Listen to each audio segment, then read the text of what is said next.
Hello, this is Krystal and thank you for joining me for this week's First Chapter Friday. Today I will be reading from the beginning of Maya Angelou's I Know Why the Caged Bird Sings. What you looking at me for? I didn't come to stay.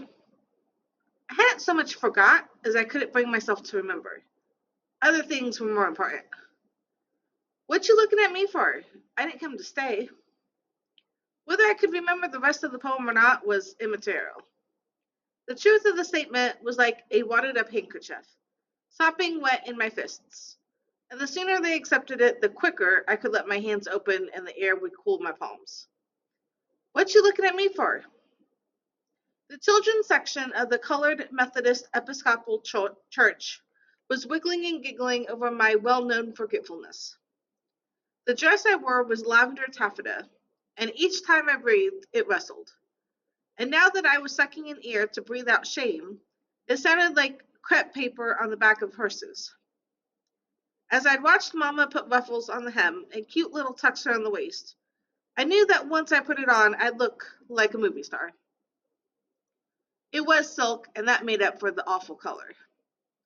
I was going to look like one of the sweet little white girls who were everybody's dream of what was right with the world.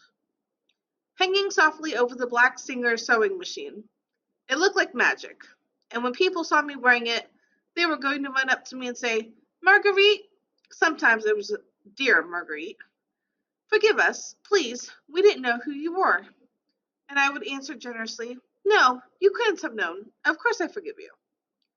Just thinking about it made me go around with angel's dust sprinkled over my face for days. But Easter's early morning sun had shown the dress to be a plain, ugly cut down from a white woman's once was purple throwaway. It was old lady long too, but it didn't hide my skinny legs, which had been greased with blue sil Vaseline and powdered with the Arkansas red clay. The age-faded color made my skin look dirty like mud, and everyone in church was looking at my skinny legs.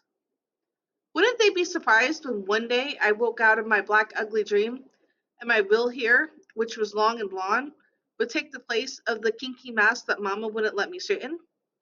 My light blue eyes were going to hypnotize them, after all the things they said about my daddy must have been a Chinaman. I thought they meant made out of China, like a cup, because my eyes were so small and squinty. Then they would understand why I had never picked up a southern accent, or spoke the common slang, and why I had to be first to eat pigs' tails and snouts.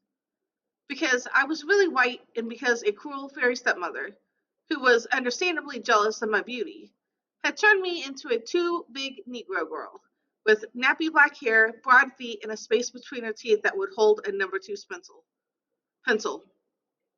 "What you looking?" The minister's wife leaned toward me, her long yellow face full of sorry.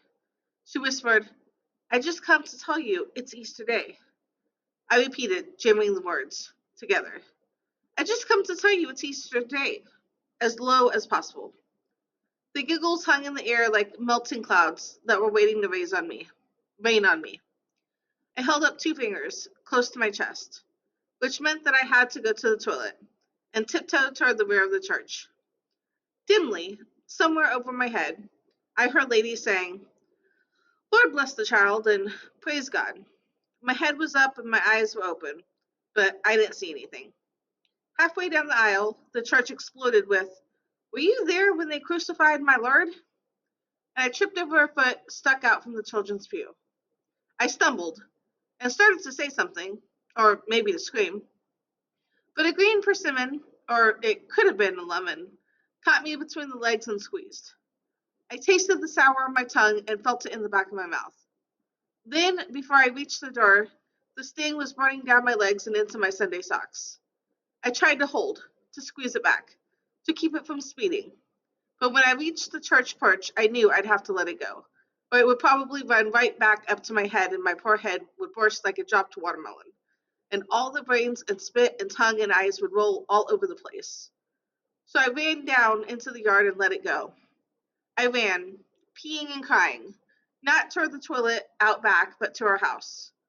I'd get a whipping for it, to be sure, and the nasty children would have something new to tease me about. I laughed, anyway, partially for the sweet release. Still, the greater joy came not only from being liberated from the silly charge, but from the knowledge that I wouldn't die from a busted head. If growing up is painful for the Southern black girl, being aware of her displacement is the rust on the razor that threatens the throat. It is an unnecessary insult. And that is the beginning of Maya Angelou's I Know Why the Caged Bird Sings. I actually will be going on maternity leave, so we will be resuming these First Chapter Fridays in a couple months. Thank you and have a great week.